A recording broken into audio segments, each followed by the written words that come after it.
So what we need to do is we need to go to share to and copy link. Essentially, we just need to copy the username or the URL, which is going to be like www.instagram.com/ and then your username. So just like that, you want to delete everything from that question mark over. So it looks just like this.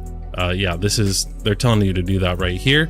And then we are going to send, oh my gosh, I almost sent the wrong ones. We want to send these ones right here. So let's redo the link. And then we can send 500.